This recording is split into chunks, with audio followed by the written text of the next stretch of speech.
To palpate biceps brachii, we can start our palpation at the mentum, moving posteriorly and inferiorly to the manubrium, laterally along the clavicle until we reach the lateral aspect of the clavicle. From here, I'm going to drop inferiorly and press deep until I feel that coracoid process. This is one of the attachment points for biceps brachii, so I can start my cross fiber palpation. I'm going to ask my patient to bring their arm into a supinated position, and I'm going to resist flexion of the elbow as they press up into my hand. So I'm going to ask my patient to push up into my hand. Now cross fiber along the biceps muscle, which is not as wide as you may think. It's a little bit more narrow, and it will cross the elbow joint as well, and it inserts onto the radial tuberosity. So you'll finish your palpation on the proximal aspect of the radius at the radial tuberosity. To palpate brachialis, you can begin your palpation at the manubrium, moving laterally along the clavicle until you reach the acromion, dropping inferiorly onto the greater tubercle of the humerus. I'll travel distally along the shaft of the humerus until I reach the deltoid tuberosity. From here, I'm going to travel just slightly inferior and then anterior, and this is approximately where the brachialis originates. So I can start my cross fiber palpation from here. I'm going to ask my patient to place their arm into a pronated position. So what this does is it actually turns off a portion of biceps brachii, because biceps brachii is the primary supinator of the forearm. So when the forearm is supinated, this will activate biceps brachii more. So to disengage it slightly in this pronated position, then I can activate brachialis more. So I'm going to place a resistance against my patient's arm. My patient is going to attempt to bend their elbow. So if you go ahead and push up into my hand, I can start my cross fiber palpation. And brachialis is a little bit wider than biceps brachii. You can feel the edges of it underneath biceps brachii.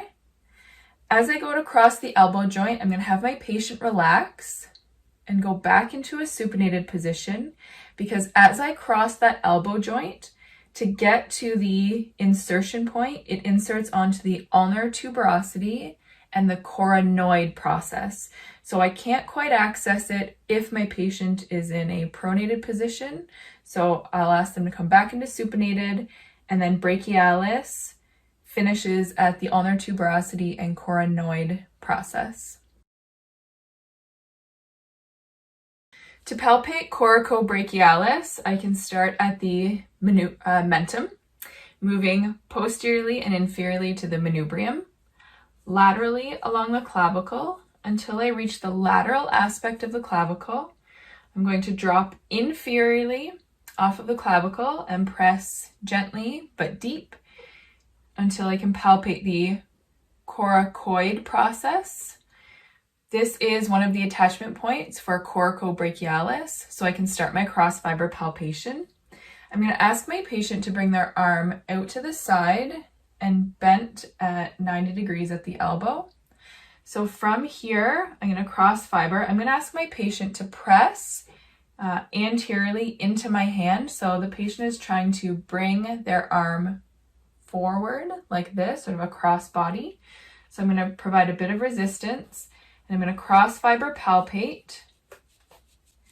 And Coracobrachialis inserts onto the middle third of the shaft of the humerus on the medial aspect. So this is where I will finish my cross fiber palpation.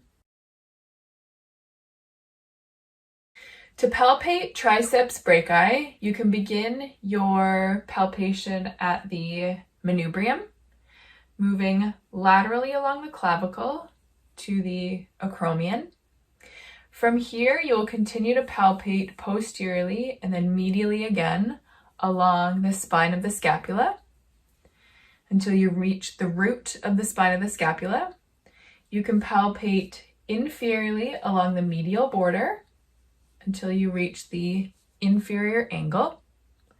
From here, you'll switch direction and go superiorly again, and you'll palpate along the lateral border of the scapula until you reach the most superior aspect, which is close to the axilla. And here I'm at the infraglenoid tubercle, which is one of the attachment points for Triceps Brachii.